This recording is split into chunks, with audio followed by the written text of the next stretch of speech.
Iya, itu perumpamaan dari Mang Amsi ya, biar kita semua bisa lebih mudah membayangkan. Saya suka kalau ngobrol sama Mang Amsi selalu ada analoginya yang itu bisa bikin kita tuh lebih mudah memahami kayak gitu. Ada Cici Lindali, hai Cici, thank you udah Ya, guru saya tuh, join. Iya, guru saya juga, ahlinya Fibonacci. Master Technical Analysis. Betul, Oke, tadi betul. itu dapat tips dari Mang Amsi kalau untuk saham-saham yang big caps kayak gitu, lihat momentumnya, kemudian buy on support aja ya. Itu jadi strategi yang bisa diterapkan kayak gitu. Nah, Mang Amsi sendiri kalau untuk instrumen saham ini lebih ke swing atau juga ada persiapan misalnya suatu saat bisa pensiun dan menikmati passive income dari dividen kayak gitu. Seperti apa sih Mang Amsi kalau boleh tahu posisi saham untuk financial planningnya Mang Amsi dan keluarga kayak gitu. Oke, Ci. Kalau saya memang punya saham yang dikhususkan untuk dividen ya. Dan Mm-mm. itu saya cicil tiap tahun lah kalau punya tabungan atau punya sisa untuk membeli, kita belikan lagi ke saham yang sama gitu. Karena kita ngejarnya memang nanti ketika pensiun itu ada dividen yang lebih besar daripada suku. Mm-mm. Suku kan cuma 6% ya. Iya. Nah, kita bisa cari saham yang rutin dalam 5 tahun terakhir itu bagi dividennya di atas 10%. Mm-mm. Dan memang semuanya itu rata-rata yang dividennya besar itu saham batubara. Harus dikatakan seperti itu ya.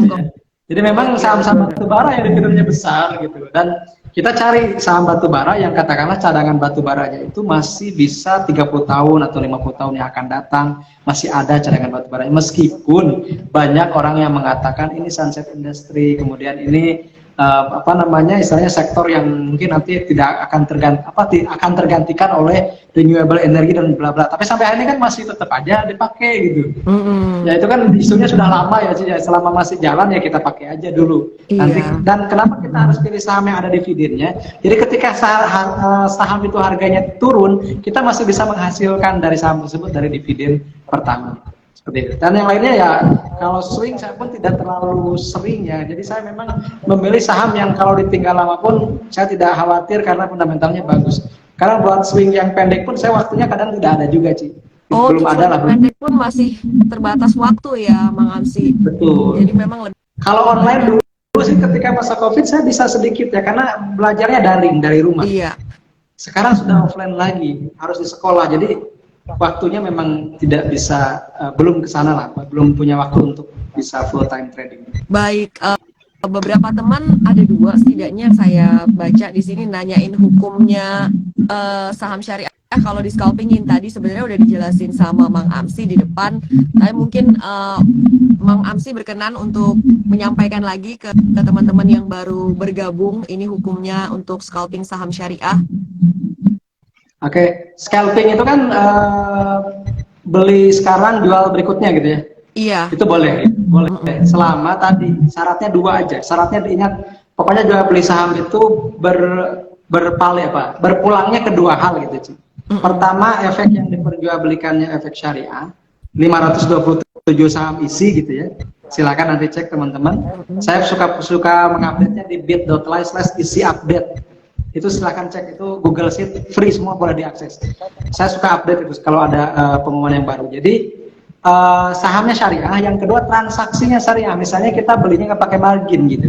Meskipun kita beli jualnya dalam waktu semenit berikutnya, selama uangnya uang cash, it's okay, nggak masalah. Karena kita tidak terkena utang bunga. Jadi sekali lagi, mau scalping, mau day trade, mau mingguan, mau bulanan, apalagi yang disimpan lama, itu boleh. Jadi saya menegaskannya tidak ada holding period, tidak ada batas batas waktu kepemilikan. Selama itu sudah berpindah kepemilikan, meskipun cuma 1 menit, kita boleh jual lagi. Ilustrasinya tadi sudah saya sebutkan. Cialin jual HP ke saya di 16.30, saya jual lagi di 16.31 karena ada teman saya yang mau beli dan membutuhkan. Saya jual dengan harga yang lebih tinggi, itu nggak masalah. Itu bukan riba, itu namanya murabahah.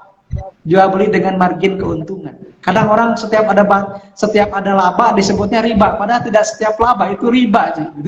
Nah, seperti itu ya. Seperti itu ya teman-teman, semoga membantu penjelasan dari Mang Amsi dan cukup jelas untuk teman-teman. sehingga bisa lebih tenang bertransaksi saham syariah ya, apapun gaya jual beli sahamnya tadi.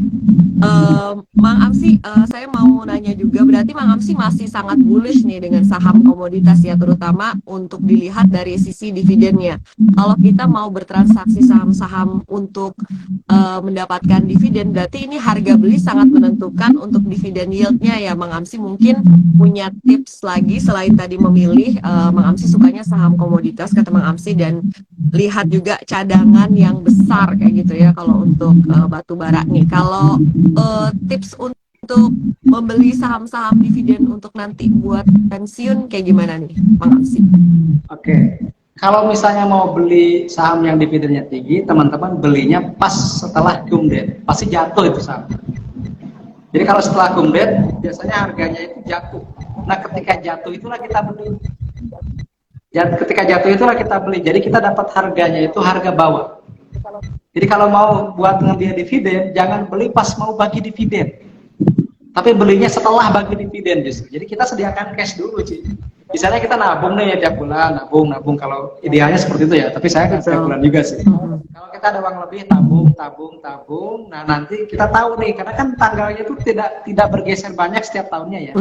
Kalau misalnya bagi dividen Juni ya Juni lagi gitu kan. Kalau misalnya Desember lagi. Ada juga yang 2 kali setahun. Kita tinggal cek aja jadwal bagi dividen di saham tersebut itu berapa kali setahun.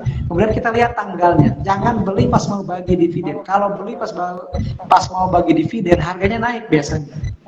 Tapi kalau misalnya ingin kita dividennya yieldnya besar, belinya setelah bagi dividen. Katakanlah cumdetnya tanggal 15, belinya tanggal 16, itu biasanya jatuh senilai persentase dividen. Jadi kita siapkan dulu cash untuk membeli saham yang dividennya besar di harga ketika setelah cumdet, tanggal terakhir dicatatkan sebagai penerima dividen. Ex-date lah istilahnya seperti itu. Jadi disitulah kita dapat harga bawahnya. Nah, nanti teman-teman di tahun berikutnya terserah.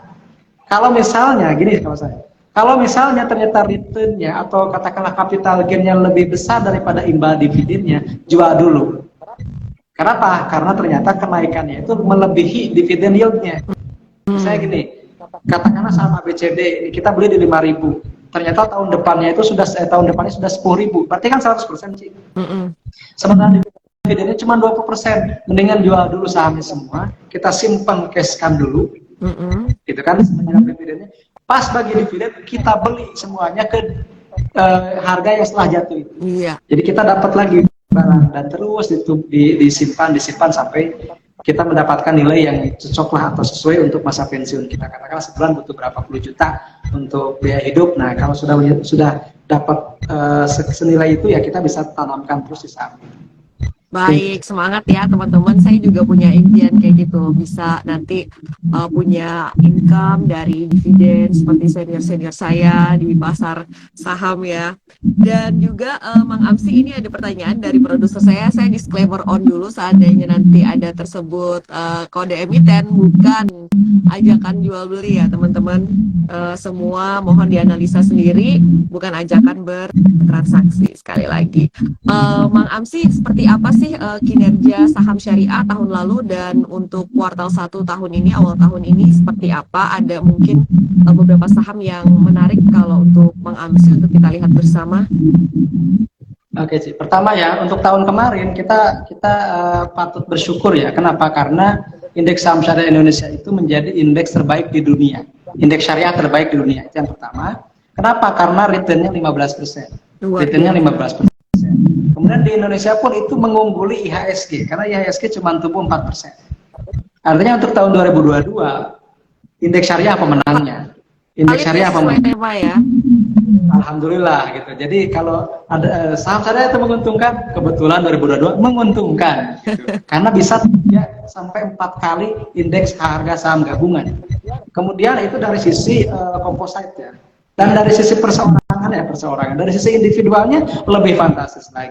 Bayan Resources 600%. Wow. Raja 470%. Itu saham tahun kemarin, bukan berarti sekarang sama. Karena sekarang mungkin udah mentok gitu. Nah, itu yang tahun kemarin, anggapnya itu masa lalu ya, Ci, nggak bisa diulang gitu. Pandemi juga tahun syariah juga. Di pandemi itu yang unggul JI 70. Kenapa? Karena ada BRIS yang fantastis. Dari 130 ke 3.800. Berarti berapa tuh? 30 bagger ya. Wah. 30 kali lipat. Itu saya pernah bikin konten sih. Instrumen yang paling menguntungkan di seluruh dunia di tahun 2020 itu BRIS. Karena mengalahkan Bitcoin sekalipun yang lagi hype waktu itu. Emas apalagi kalah lah, IHSG kalah, semua kalah sama BRIS. Tapi itu masanya BRIS tahun 2020 ketika menjelang merger. 2021 bukan lagi BRIS, tapi bank digital dan perusahaan teknologi. 2022 bukan lagi perusahaan teknologi, bukan lagi bank syariah, tapi batu bara. 2023 kita belum tahu nih, tapi dari Januari sampai Maret saya riset tadi sebentar, karena saya lihat pertanyaan kalau dari CLI itu pasti harus ada datanya, saya nggak bisa sembarangan cerita, harus ada by riset dulu gitu. Ternyata yang sudah lebih dari 20% itu ada, tapi saya harus mengatakan ya, mohon maaf ya teman-teman, misalnya BRIS lagi, karena memang nyatanya lebih dari 20%. Kemudian Era Jaya juga lebih dari 20%. Kenaikan sahamnya maksud saya, karena yang untuk kuartal 1 baru beriris laporan keuangan, nanti baru pertengahan April lah biasanya. Kemudian ada juga Bluebird. Oh iya. Jadi saya sebutkan saham-saham yang familiar aja ya. Kalau saham-saham yang lain-lainnya saya nggak berani, nanti saya disalahin, Mang pasti beli gak geraknya, nggak liquid juga kan gitu. Tapi yang penting tadi ya, ada BRIS, ada Era, ada Bird, itu yang Bird ya kode sahamnya. Kemudian apalagi tadi saya cek, ada yang saya notice cuma 3 ya, karena itu yang agak liquid lah, yang liquid. Yang lainnya kebanyakan saham-saham yang thirdliner yang saya takut dibeli gak bisa dijual gitu, karena volumenya kecil. Betul, itu membutuhkan apa ya, conviction yang lebih besar lagi, dan kitanya harus rajin ngulik-ngulik lagi untuk kita bisa punya keyakinan tetap pegang saham-saham itu meskipun itu kurang liquid ya. Jadi kalau kita ngomongnya di forum ini mungkin kita beda-beda ini ya, nyali kita, conviction kita terhadap saham, audiens beda-beda. Jadi memang tadi Mang Amsi sebutin yang liquid aja ya, yang market cap-nya cukup besar. Mang Amsi, untuk prospek saham syariah overall 2023 ini, apakah Mang Amsi cukup optimistis seperti prestasi yang sudah ditorehkan indeks saham syariah 2 tahun belakangan ini? Optimis tuh harus ya, tapi realistis juga mesti. Jadi saya mungkin melihat pertumbuhannya tidak sepantas tahun kemarin ya, karena banyak tarik ulurnya lah, misalnya resesi, faktor makroekonomi dari eksternal juga dari luar negeri, ada dari The Fed, dan yang kadang saya tuh jarang baca sebenarnya sih ya. Tapi ya saya lihat refleksinya aja di bursa seperti apa, karena kan kadang itu cuma fear and greed juga di pasar ya. Faktanya dan fundamentalnya is okay. Jadi saya harus membaca dulu laporan kuartal 1, baru men-screening dari situ. Nanti mungkin kita bisa adain lagi live IG bareng ya. Jadi karena saya menginput 850-an semuanya saya input laporan keuangannya. Jadi supaya saya tidak penasaran, semuanya saya input, bahkan yang non syariah pun saya input. Supaya adil menilainya. Kadang-kadang orang tuh cuma pilih yang 45 aja. Kalau saya enggak semuanya. Jadi kalau ada yang mutiara tersembunyi itu saya tahu. Tahun ini kayaknya ini deh yang naik. Di kuartal 1-nya sangat ajaib nih performanya. Nanti saya bocorin lah di IG saya sendiri atau di Syariah Saham. Tapi saya belum nemu karena belum ada kuartal 1 laporannya. Nah kalau misalnya tahun sekarang mungkin pertumbuhannya tidak sepantas tahun-tahun sebelumnya, tapi tetap akan tumbuh sedikit begitu, karena ada istilahnya mungkin ada animo dari masyarakat untuk fokus kepada menghadapi tahun politik itu, misalnya dengan banyak ngemil gitu, banyak nonton atau apalah gitu, dan itu akan berimbas kepada saham-saham misalnya consumer goods. Kita lihat juga saham-saham konstruksi atau saham-saham semen yang mungkin juga akan terimbas dengan ada gelontoran dana pemerintah yang mungkin di akhir masa jabatannya ingin memberikan monumen seperti apa. Itu hanya tebak-tebakan dan prediksi. Sekali lagi, mimpi membeli saham itu membeli mimpi. Teman-teman tinggal kembangkan mimpinya itu. Siapa tahu ada benarnya mimpinya. Sehingga nanti dikonversi saham apa yang cocok dengan saham apa yang relevan dengan momentum atau isu itu. Nice banget Mang Amsi. Jadi kita lihat kira-kira perilaku masyarakat akan seperti apa nih untuk dapat ide ya, saham apa yang bisa kita lirik kayak gitu seperti yang Mang Amsi bilang. Mang Amsi mau dong dikasih closing statement nih, ajakan teman-teman anak-anak muda terutama untuk investasi di saham syariah berdasarkan pengalaman Mang Amsi sendiri seperti apa nih selama bertahun-tahun ini bertransaksi di saham syariah. Oke, Cik. Tahun 2015 ketika saya menggagas satu komunitas, jumlah investor saham kita baru 4.000-an orang. Dan di tahun 2022 kemarin nembus 117.000 orang. Artinya potensi pertumbuhan itu terus meningkat. Bayangkan dalam waktu sekitar 6 tahun atau 7 tahun, itu lonjakannya sudah lebih dari 20 kali lipat, khusus untuk investor di saham syariah. Dan itu meskipun lonjakannya fantastis, tapi itu baru 0, sekian 0,02% mungkin ya, 0,0 sekian persen dari jumlah penduduk Indonesia.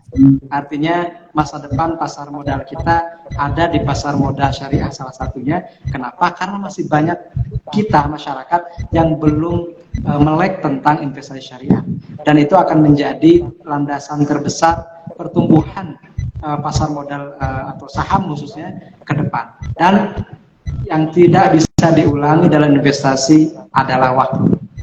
Saya dan si Arwin itu mungkin udah mendekati usia kenabian seperti agak telat ya. Ya, dan ternyata telat itu waktu yang kita lewatkan itu kalau oleh teman-teman yang masih muda itu bisa menjadi peluang yang bisa melipat gandakan return di masa depan. Jadi sahabat utama investasi adalah waktu, dan teman-teman memiliki itu. Silakan manfaatkan. Terima kasih. Betul, yang masih muda ini punya harta yang sangat berharga, tidak bisa diuangkan, itu adalah waktu ya.